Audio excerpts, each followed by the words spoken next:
Well, hello everyone. The point I want to make basically is that urban capital is hegemonic because it acts as the ultimate realization of auto-construction. So I'm going to talk a little bit about Jakarta. Jakarta, a city that was always a place of inordinate popular experimentation despite 30 years of very banal authoritarian rule. And it's not an ethnographic series of comments, but more a kind of emergent abstraction that comes from my work with two particular forms of collective life. On the one hand, working with working class districts, the majority of the population of Jakarta is working class districts. And the second mode of collectivity, after the Black Lives Matter movement, popularly known in Jakarta on the street as Black Matter, which is basically shifting agglomerations of gangsters, military boys, politicians, financiers, developers, IT managers, brokers, preachers, entrepreneurial intellectuals. And the series of comments I have, in a sense, emerge from the contiguity of these particular modes of collective life within Jakarta. So what does the city make? It makes itself. Urbanization as its own replicative outcome and extension. The ultimate realization of auto-construction. So, of course, cities produce things, and historically they have consolidated labor and resources and infrastructure in dense proximities to facilitate the circulation of things, the backward and forward scalar linkages, capable of accessing inputs from a broader expanse of origins to propel outputs to multiple destinations and types of consumption. But increasingly, the city just simply makes itself. Urbanization becomes a process of simply producing itself. The city operates on itself then not merely through the amassing of intricate data sets, but also by attempting to conjure and manipulate a proliferation of things that cannot be determined. As is, the urban creates its own future, and to get to it, speculation becomes the only methodology. So urbanization is something that's always excessive. It's always more than particular sectors or identities. The problem is that the format is not, I can't read the thing because it's... So while the city still does produce specific kinds of things and is the site of particular kinds of activities, the urban is increasingly its own product. Value is something that has no value in the now. So the city operates on itself then not merely through the amassing of intricate data sets, but also by attempting to conjure and manipulate a proliferation of things that cannot be determined. As the urban creates its own future, and to get to it, speculation becomes the only methodology. Something always excessive, more than particular sectors or identities, but in the process also reiterates those very identities and sectors. Cities and regions have often become the occasion and vehicle for the intensive interplay of different intersections of finance, of effort, of sentiment, of practices, procedures, personnel, materials, and form, initially to facilitate or enhance productivity in markets. But now what seems to change is that the city is a means to give rise to the unanticipated, to give rise to an excess of sociality, a purported abundance of opportunities for collaboration, the endless remaking of inhabitants, the conversion of space into nodes of new synergies. Value and profit not generated so much from making things, but putting things into all kinds of recombinant connections, constantly changing what any particular thing might mean, might count for, be used at any particular time. Intensifying and extending this process becomes now the intent of urbanization. So urbanization shifts from just being the scene and the locus for the production of things to the urban as the intent of urbanization as a way of inserting things into a constant remaking and reframing of what anything that exists within it might mean and what might be used for. Of course, this raises issues of control. Who profits? Who can steer the value of this excess? If city life is not about disciplining bodies, if it's not about fitting people into set categories, and not making definitive distinctions between work, play, household, private, and public, then collective life could potentially take all kinds of forms and directions. So control and the profit generated by effective control comes at the level of affecting decision-making. Who and what decides what this excess is going to be? And this then, the process of decision-making comes through a new process of formalization. The continuous monitoring of bodies in action, from smartphone applications that are able to identify the location of individuals at any given time, from compulsions to communicate the most mundane events via social media, which are then subjected to an evaluative system of likes and dislikes, to the storage of data and personal communication on cloud structures of uncertain sovereignty, which in turn offer continuous probabilistic weightings of optimal pathways and decisions for individual users to pursue. All of these enact an extensive and intensive formalization of the relationships between individuals and the city. So at a time when more people and things and images are present in cities and regions than at any other time, demanding our attention and overwhelming our cognitive capacities to actually live in such a crowded present, it becomes difficult to know exactly what to pay attention to or not. The appeal of making relationships matter of competition intensifies, as well as the games of winning and losing. That is, if any given outcome, any given event, any given thing happens within the urban, depends upon its relationship to an increasingly cascading number of variables and factors, what is it that we pay attention to or not? How do we begin to explain where the shit in our life comes from? How do we decide what's relevant or not? What do we pay attention to when there's so many different kinds of things to pay attention to? The decisions that we make become increasingly arbitrary because in some ways we have to make some kind of decision. We cannot not decide. And on what basis do then we make the decision of what to pay attention to or not? So no matter how many residents try to do the right thing at the right time, there are fewer guarantees of success. The stakes are higher all around. And to be without proper relations, to be disconnected from the action is from where the prospects for securing your life may lie, and to not be noticed. That is, in some sense, no matter with youth in Jakarta, in particular, the frequent common response is, no matter how much we do the right thing, no matter how educated we may be, no matter how much we try to behave, that this is not going to guarantee anything for us. Who makes it or who doesn't is increasingly the product of very arbitrary decisions. So if they're arbitrary decisions, then why should we sometimes even bother doing the right thing? The key question for them is, in some sense, where is the action happening? But we know this is something that we can't anticipate in advance. So how do we know where the action is happening? We have to have, in some sense, a greater sense of circulating through the city to be at the right place at the right time.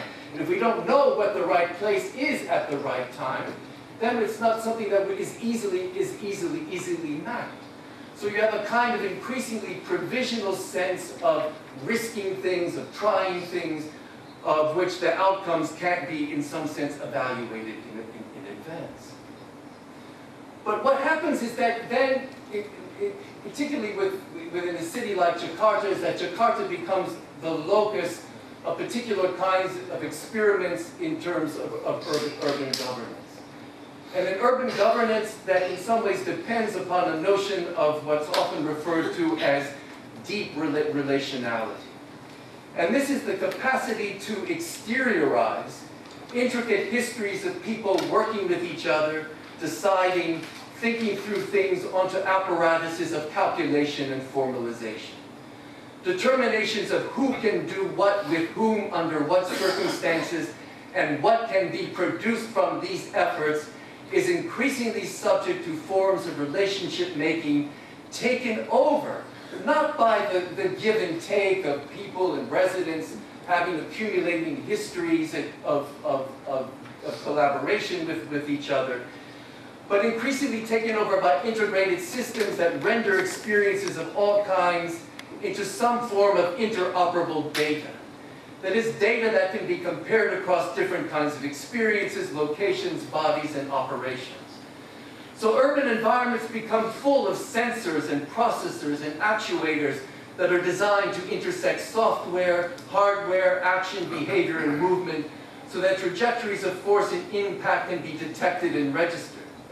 These forces can be thermal, mechanical, biological, chemical, optical, acoustical, to name a few. Force, impact, and movement then are registered according to parameters. And parameters track the ways in which different circulations and behaviors and operations affect each other. So increasingly government systems are being loaded up with particular kinds of technical capacities in order to track, in order to witness, in order to see, in order to calculate, in order to somehow give a kind of algorithmic sense of the way in which divergent aspects of the urban environment have some kind of impact upon each other. Completely on a kind of abstracted level.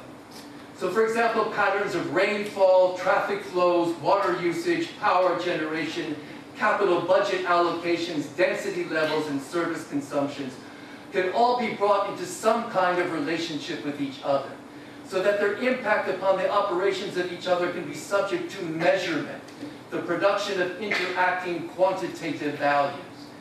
So the interactions of different material flows, human uses, and environmental conditions in the city generate an incalculable number of possible actualities.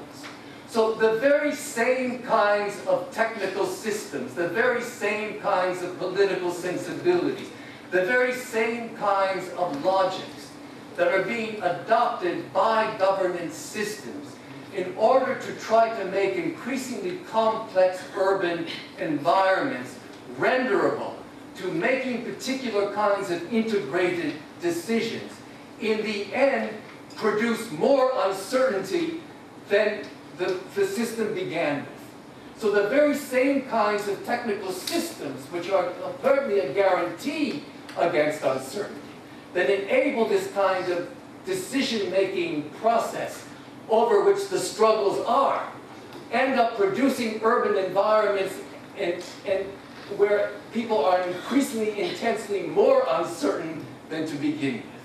So then what happens? What happens within this kind of relationship? So then emerging urban struggles are going to be less about land, less about physical infrastructure and services, and more about who controls what kinds of knowledge-producing capacities and the way these capacities can be altered or remade. So data collection attempts to bypass existing categories of people and things, to delve deep and directly into singular patterns of behavior, and in which individuals become aspects of multiple emerging groups that are always changing, unmediated by the interpretive inclinations of supposedly stable interest groups or identities. That is, the notion of individual citizens, the notions of particular ethnic groups, the notions of particular kinds of social categories are becoming less relevant entities in terms of the logics of how decisions are made.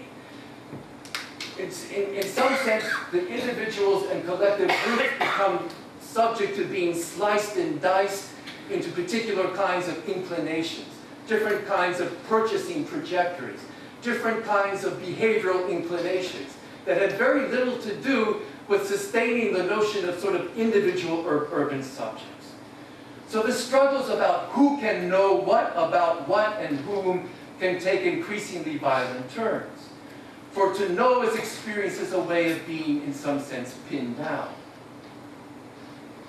So if the very process of trying to make excess and deep relationalities more predictable and controllable leads to greater uncertainty, then what?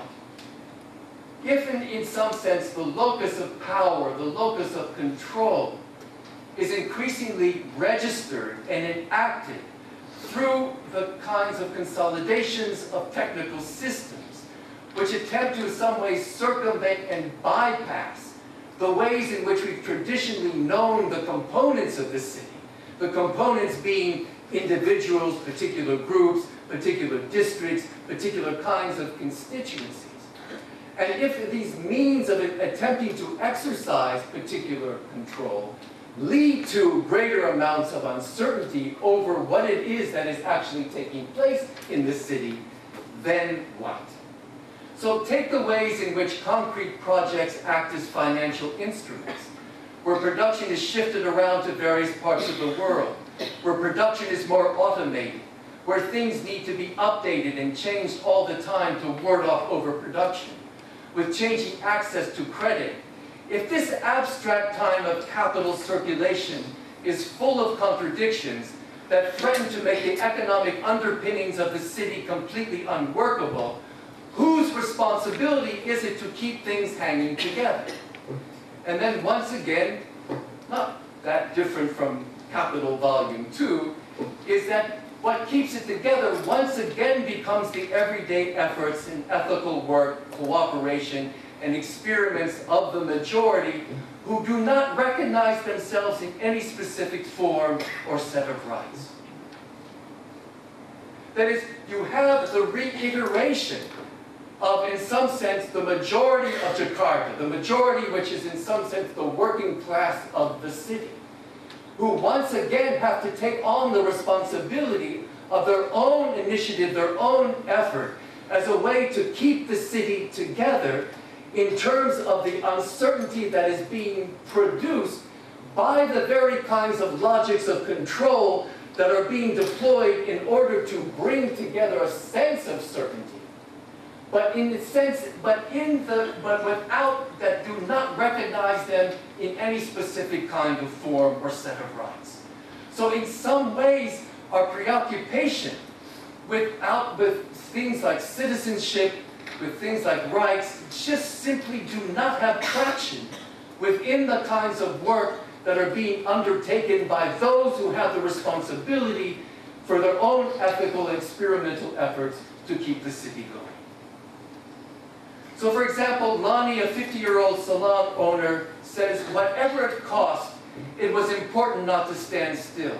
You had to do something, anything, to keep going in this city. At least you knew that somewhere out there, there were others that were going to look 10 times more foolish than you could ever imagine, so that whatever you did was certainly not going to be the worst of things. There was always the one-size-fits-all solutions. You could turn part of your house into rooms for new migrants to the city. You could cook food in front of your house. You could sew clothes. You could drive motorcycle taxis. All of the usual things that people really do rely upon to earn a living or make a little extra. But when everyone seems to be doing these things, a person always needed to do something out of the ordinary. And then when the ball starts rolling and people start using their imagination, then all kinds of things are going to start to happen. I mean, look around you and see all the kinds of places people have built and lived their lives. Do you think for 1 minute that anyone can come in and say, oh, I think that the right way to do something is this and this and this? How could they do it? What would they use to make such a judgment? Or Johannes, a bus driver, points out, in our district, we knew each other pretty well. We knew what to expect, and everyone knew that if they got too much out of line, they would get what was coming to them. People knew that they were in for big trouble if they were to steal or cheat or get violent. But what was always a little bit strange was the way in which people would do all of these little things that were just a little bit unusual. The way someone might stop someone in the middle of the street they didn't know and simply tell them a little something about something taking place somewhere else. Or the strange way they might decorate their door, or the way they might walk the streets in the middle of the night looking for God only knows what, or the way they might invite total strangers to sit and drink coffee with them in front of the house. But as Abai, the official manager of a fruit and vegetable market, pointed out, all of these small things were simply a way for us to get up the courage and get familiar with attempts to make something big happen. To look at the places where we worked and lived as something more than that, as full of hidden secrets and mysteries that could be turned into something useful, and without it seeming that we were doing something big, because that would only get us into trouble with our neighbors, the police, and the authorities. So all of the neoliberal remaking of urban space in its formatted built environments and its erasures of popular and public effort also precipitate the insertion of all kinds of detailed insertions undertaken by the majority in order to re-describe their aspirations and sensibilities. And we have very little idea about where these initiatives come from and how they operate. But what, in some sense, what has been important in terms of the operations of the majority in Jakarta is the sense that what people had in common was built through a sense of resonance, a process of people and places and things feeling each other out, by operating in the same vicinity and where the implications of these operations inevitably exert a force that must implicitly be taken into consideration, to which adjustments have to be made, where people act as components in operations larger than themselves and their own particular functions and histories. So contiguous plots were often employed a wide range of materials, designs, and construction practice. It was as if neighborhoods exuded a distinct array of plumage that served as lures for residents to pay attention to each other, to take note about how different kinds of skills and inclinations are embodied in these constructions and the various uses their residents make of them. And in ethics, where residents accorded each other the space to veer off into different directions in terms of what they did with their time or disposable income, or conduct small experiments in income accumulation and working with others, without residents rushing to conclude that these actions had or would have dire implications for their own lives. I mean, important ethics of the ability of the working class in Jakarta to be able to consolidate itself was based partly on their ability to leave each other alone.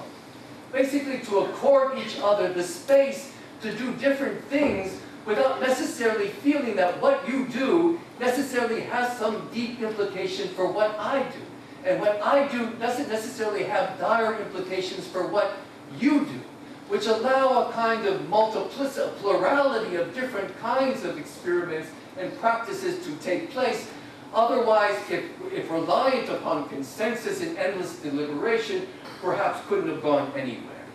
So oftentimes, the ability to act was predicated on the ability of acting as if nothing was really happening, a kind of politics of indifference, that residents might rehearse new opportunities for working together without necessarily looking as if this is what they were doing.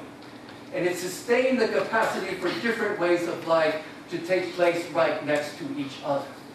And I emphasize these particular kinds of practices because if in some sense we're going to be able to strategically and effectively continuously to deal with the majorities that make up our cities in a time when the systems and logics of governance tend to completely occlude and wipe them out, then in some ways we have to, in some sense, have a practice which somehow intersects with what their practices are, rather than imposing our own imagination upon them in terms of particular kinds of political mobilization and particular kinds of organizational forms.